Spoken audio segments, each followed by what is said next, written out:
Baik, selamat sore adik-adik mahasiswa dimanapun kalian berada. Jumpa lagi dengan saya Miss Indah Triana dalam mata kuliah Assessment in ELT. Nah, minggu lalu kita sudah mempelajari berbagai jenis teknik evaluasi pembelajaran tes dalam bentuk tes. Salah satu contohnya yaitu tentang pre-test, post-test, formatif, dan summative test. Nah, pada kesempatan hari ini kita akan membahas mengenai teknik evaluasi pembelajaran non-tes. Nah, apa saja sih teknik-teknik evaluasi pembelajaran non-tes? Nah, jadi menurut Arief, jadi ada 5 jenis teknik evaluasi pembelajaran non-tes. Yang pertama yaitu skala bertingkat atau kita kenal dengan istilah rating scale. Yang kedua, kuesioner. Yang ketiga, daftar cocok atau istilah kerennya checklist. Yang keempat, wawancara atau interview. Yang kelima, pengamatan atau observation. Nah, kita akan membahas yang pertama terlebih dahulu, yaitu tentang skala bertingkat atau rating.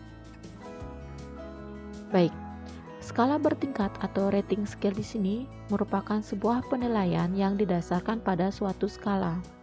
Jadi biasanya angka-angka yang digunakan diterapkan pada skala itu mempunyai jarak yang sama ya. Jadi mereka diletakkan secara bertingkat dari yang rendah ke yang tinggi. Maka dari itu kita sebut dengan istilah skala bertingkat. Nah, di sini skala tersebut juga menggambarkan suatu nilai berbentuk angka terhadap hasil pertimbangan. Jadi seperti yang dikatakan Oppenheim, rating give a numerical value to some kinds of judgment. Jadi dia memberikan beberapa nilai terhadap beberapa keputusan yang kita ambil. Nah, seperti itu ya. Jadi di sini kita dapat menilai hampir segala sesuatu dengan skala, dengan maksud agar pencatatannya dapat objektif. Maka penilaian terhadap penampilan maupun penggambaran kepribadian seseorang itu bisa disajikan dalam bentuk skala. Jadi di sini penilaiannya secara objektif ya. Misalnya objektif itu kita mengacu pada objek yang akan kita nilai. Misalnya seseorang bisa kita lihat dari penampilan luarnya, apakah orang tersebut kurang baik atau sudah sangat baik penampilannya. Dengan contoh rentangan seperti berikut ini. Jadi kita lihat di sini ada rentangan dari 1 sampai 5, angka 1 sampai 5. Dari angka yang pertama yaitu angka 1, semakin kecil angka itu berarti semakin kurang nilainya, dan semakin tinggi angka itu menunjukkan semakin bagus nilainya. Jadi 1 di sini kita lihat kurang, 2 cukup, 3 sedang, 4 baik, dan 5 sangat baik. Nah, ini salah satu contoh dari skala bertingkat. Nah, ada juga beberapa contoh lain dalam penggunaan skala bertingkat seperti contoh di sini ya. Jadi di sini kita ambil contoh kecenderungan seseorang terhadap jenis kesenian. Apakah dia suka kesenian Bali, tradisional Bali misalnya, sangat tidak suka 1, 2 itu tidak suka, 3 biasa aja, 4 suka, dan 5 sangat suka. Nah, di sini bisa berbeda-beda tergantung objek yang akan kita nilai. Ya, seperti itu ya. Daftar cocok atau checklist. Nah, mungkin kalian sudah familiar dengan hal ini ya. Jadi daftar cocok atau checklist tersebut dimaksudkan deretan pernyataan di mana responden yang dievaluasi tinggal menambahkan tanda checklist atau tanda rumput ya di tempat yang sudah disediakan. Jadi sebagai responden kalian cuma men-checklist dengan membaca pernyataan-pernyataan yang ada sebelumnya. Metode checklist adalah salah satu metode informasi observasi di mana observer sudah menentukan indikator perilaku yang akan diobservasi dari subjek dalam sebuah tabel. Ya, ini saya katakan tadi. Jadi sudah ada pernyataan atau statement apa saja sih yang, atau indikator apa saja sih yang akan diobservasi. Ya, seperti itu. Nanti kalian sebagai responden tinggal membaca dan tinggal mencentang apakah menurut kalian itu benar atau tidak, yes or no gitu biasanya ya. Nah, di sini ada beberapa tahapan dalam melakukan atau melaksanakan checklist. Yang pertama itu adalah mengidentifikasi keterampilan setiap perkembangan. Jadi kalian identifikasi apa aja sih tahap-tahap perkembangan yang ada. Jadi misalnya 1 apa, 2 apa, 3 apa, itu identifikasi dulu.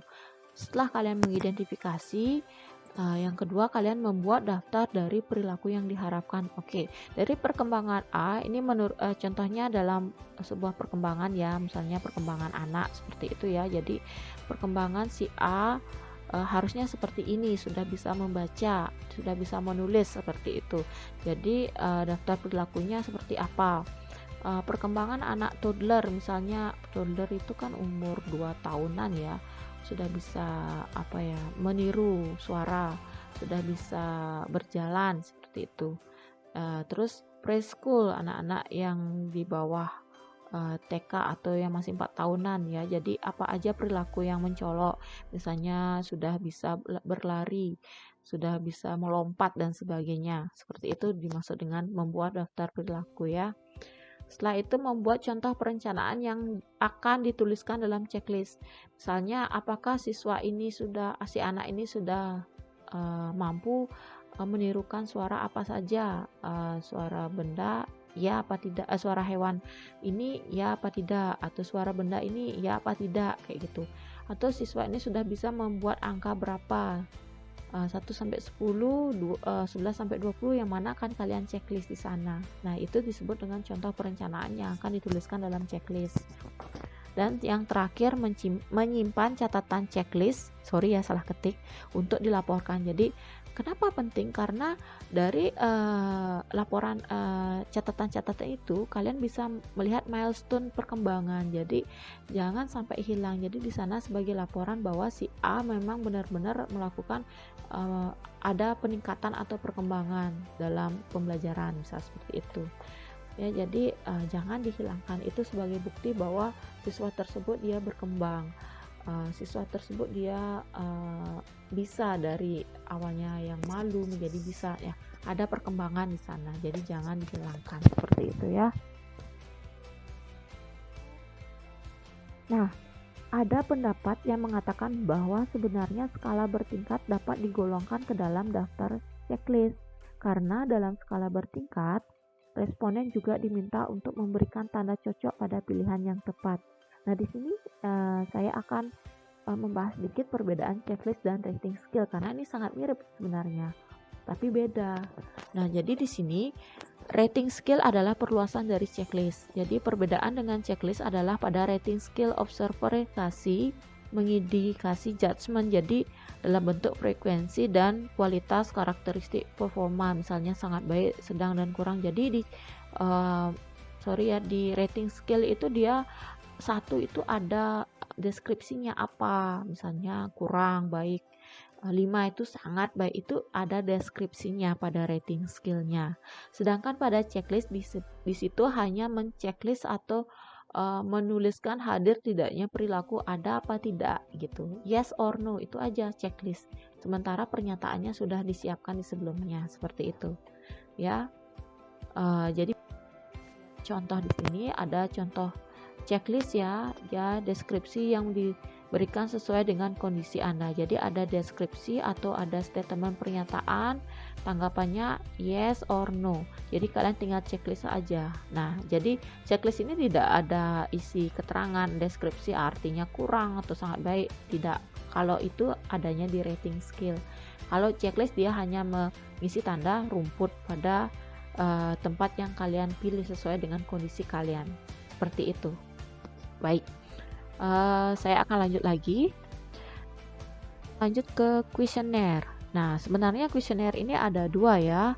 Jadi kuesioner ini ada dari 2 sisi ya. Dilihat dari segi siapa yang menjawab atau targetnya siapa, respondennya siapa. Yang kedua, segi cara menjawabnya.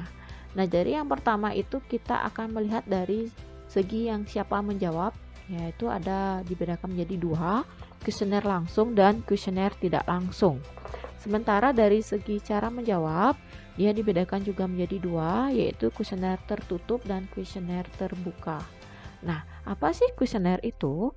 Jadi sebuah daftar pertanyaan yang harus diisi oleh orang yang akan diukur. dalam hal ini adalah responden. Ya, misalnya meliputi data dirinya, pengalamannya, pengetahuan sikapnya, dan pendapatnya seperti apa. Seperti itu ya. Oke. Di sini saya jelaskan macam-macam kuesioner yang tadi ya. Dari yang pertama itu dari segi siapa yang menjawab atau target atau responden. Kuesionernya ada dua, dilihat dari segi itu. Yang pertama kuesioner langsung, yang kedua kuesioner tidak langsung. Nah, kuesioner langsung di sini dimaksudkan kuesioner yang dikirimkan langsung dan diisi oleh responden. Seperti itu. Jadi kalau kuesioner tidak langsung kebalikannya, kuesioner yang dikirimkan dan diisi bukan oleh responden. Mungkin dari orang lain dulu yang mengirimkan, mungkin diisinya nanti responden gitu. Jadinya salah satu, jadi kuesioner yang dikirimkan dan diisi bukan oleh responden. Siapa misalnya si A yang mengisi, respondennya mungkin cuma memberikan beberapa masukan, tapi yang mengisi bukan responden sendiri, melainkan yang mencari data atau yang menanyakan atau yang membuat kuesioner. Tuh, dia cuma mencari data seperti itu ya. Itu disebut kuesioner tidak langsung. Nah, dilihat dari segi cara menjawab, kuesioner dibedakan juga menjadi dua. Yang pertama kuesioner tertutup dan kuesioner terbuka. Oke, kuesioner terbuka merupakan kuesioner yang disusun sedemikian rupa ya, sehingga responden bisa mengemukakan pendapatnya. Jadi, kuesioner terbuka disusun apabila jenis jawaban akan beraneka ragam, misalnya tentang pendapat seseorang tentang sebuah seni yang kayak tadi itu. Setelah itu pendapat seseorang terhadap statement-statement yang lagi viral. Nah, seperti itu ya, itu kuesioner terbuka. Sementara kuesioner tertutup itu merupakan kuesioner yang disusun dengan menyediakan pilihan jawaban lengkap sehingga responden hanya tinggal memberi tanda pada jawaban yang dipilih. Jadi kuesioner tertutup itu dia cuma dia sudah lengkap, ada pernyataan, ada jawaban. Jadi tugas si responden di sini atau yang menjawab kuesioner tersebut cuma memilih aja yang di mana dia menurut dia benar, seperti itu ya. Jadi misalnya contoh, tingkat pendidikan yang sekarang Anda ikuti adalah 1 SD, 2 SMP, 3 SMA, 4 perguruan tinggi. Seperti itu misalnya, jawaban sudah tersedia, kalian tinggal mengisi tanda checklist atau tanda apa di tempat yang sesuai dengan jawaban yang Anda sedang lakukan saat ini, seperti itu. Oke, nah itu contoh atau macam-macam kuesioner. Ke teknik wawancara atau interview. Nah, interview merupakan suatu metode atau cara yang digunakan untuk mendapatkan jawaban dari responden dengan cara tanya jawab sepihak. Nah, dikatakan sepihak karena dalam wawancara ini responden tidak diberi kesempatan sama sekali untuk mengajukan pertanyaan. Pertanyaan hanya dilakukan oleh subjek evaluasi. Ya, jadi tujuan dari wawancara yaitu untuk mengungkapkan atau menanyakan lebih lanjut hal-hal yang informasinya kurang jelas. Jadi misalnya kalian mengambil data melalui observasi misalnya. Jadi kalau kurang jelas atau kurang lengkap, kalian bisa melakukan interview dengan orang yang bersangkutan lagi, seperti itu ya. Jadi sebenarnya wawancara ini ada dua, wawancara bebas dan wawancara terpimpin. Nah, wawancara bebas itu adalah intinya responden bebas mengutarakan pendapatnya. Apapun pertanyaan dari si penanya, jadi responden itu silahkan menjawab apapun yang ada di benaknya dia sesuai dengan konteks. Jadi nggak out of context, tetap di konteks yang sama tetapi dengan jawaban yang bebas. Jadi tidak harus begini, harus begitu, tidak ya. Itu semacam natural, jadi dia tidak dibuat-buat seperti itu. Nah, sementara wawancara terpimpin itu adalah wawancara yang dilakukan oleh subjek evaluasi dengan cara mengajukan pertanyaan-pertanyaan yang sudah disusun terlebih dahulu. Ya, seperti ya. Dalam hal ini responden itu tinggal memilih jawaban yang sudah dipersiapkan oleh penanya. Misalnya pertanyaan itu bersifat sebagai memberikan jawaban atau sebuah daftar cocok yang seperti saya katakan tadi, menuliskan jawaban ya. Jadi dia tinggal membubuhkan tanda cocok di bagian atau tempat yang sesuai dengan keadaan si responden. Jadi sudah pertanyaan yang disusun terlebih dahulu itu sudah ada, sudah dipersiapkan juga jawabannya. Jadi hampir sama dengan yang tadi ya, kuesioner yang tadi ya. Oke. Sekarang lanjut ke observation. Jadi observation itu pengamatan ya. Jadi pengamatan itu merupakan suatu teknik yang dilakukan dengan cara mengadakan pengamatan secara teliti serta pencatatan secara sistematis. Jadi di sini pengamatan itu merupakan suatu kegiatan yang dilakukan pendidik untuk mendapatkan informasi tentang peserta didik mereka dengan cara mengamati tingkah laku dan kemampuan yang mereka miliki selama observasi berlangsung. Nah, observasi di sini dimaksudkan adalah pada saat proses pembelajaran berlangsung. Jadi seorang guru itu ya, seorang pendidik itu tidak bisa dia memberikan nilai hanya dari nilai UAS, UTS, nilai ujian. Tidak, dia juga harus melihat keseharian siswa. Maka dari itu penting adanya observation dalam atau selama proses pembelajaran berlangsung seperti itu ya. Nah, jadi observasi ini juga ada 3 jenis ya. Yang pertama observasi partisipan. Ya, maksud dengan observasi partisipan di sini adalah observasi yang dilakukan oleh pengamat langsung. Jadi dalam hal ini, pengamat itu memasuki dan mengikuti kegiatan kelompok yang sedang diamati. Jadi dia betul-betul melaksanakan sebuah observasi karena ikut langsung terjun ke dalam responden atau orang-orang yang diobservasi seperti itu ya. Yang kedua itu adalah observasi sistematik dan yang terakhir adalah observasi eksperimental. Baik, ini ya sudah dijelaskan tadi. Kita lanjut ke observasi sistematik. Jadi yaitu observasi di mana faktor yang diamati sudah didaftar secara sistematis dan diatur menurut kategorinya. Jadi nggak susah lagi mengkategorikan isi A, si B, nggak. Sudah diatur secara sedemikian rupa biar mempermudah kalian mengobservasi seperti itu ya. Next, observasi eksperimental terjadi jika pengamat tidak berpartisipasi dalam kelompok, namun mengendalikan unsur-unsur penting yang ada penting dalam situasi sesuai dengan tujuan evaluasi. Jadi di sini mengendalikan unsur-unsur penting dalam situasi ya. Jadi eksperimental itu tidak jadi pengamat itu tidak berpartisipasi dalam kelompok. Ya, jadi dia mengendalikan unsur-unsur yang penting. Oke. Pembelajaran bisa tercapai. Nah, jadi di sini ada pun penyusunan lembar observasi. Yang pertama menggunakan beberapa jenis sistem pengkodoan dalam pencatatan data. Betul ya, karena kita dalam hal melakukan observasi itu tidak semua akan kita ingat. Habis ini selanjutnya yang mana, bagian yang mana. Maka dari itu pentingnya sistem pengkodean agar kalian tidak lupa. Seharusnya ini sudah dilewat, kenapa masih seperti itu? Atau sudah seharusnya ini penting, jadi akan saya tambahkan. Jadi kalian mencari datanya itu juga lebih mudah nantinya seperti itu. Oke. Nah, setelah itu mengembangkan kode untuk mengidentifikasi perilaku yang berbeda. Ya misalnya si A, kodenya apa? Kalian menemukan catatan baru pada saat observasi, itu kalian kode dengan apa? A. Kalian kode dengan perilaku baru lagi kalian temukan, kode dengan B, seperti itu.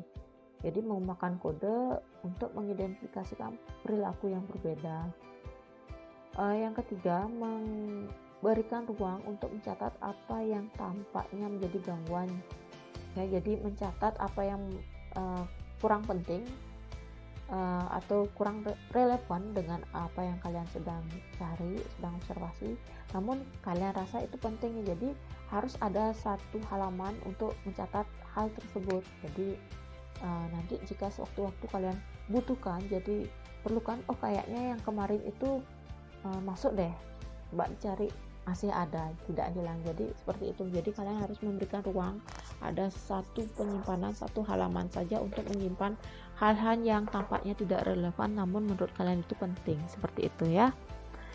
Oke, kasih semuanya. Jadi hari ini kita sudah mempelajari 5 jenis teknik evaluasi pembelajaran ya.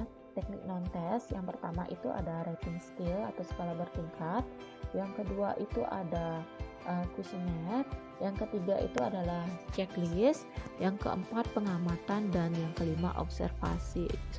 Yang keempat interview dan kelima observasi.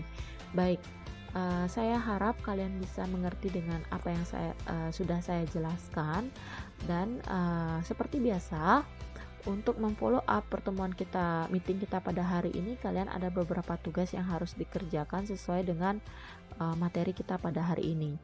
Baik, terima kasih sudah join di kelas ini. Salam sehat semuanya. Terima kasih. Goodbye. Selamat malam.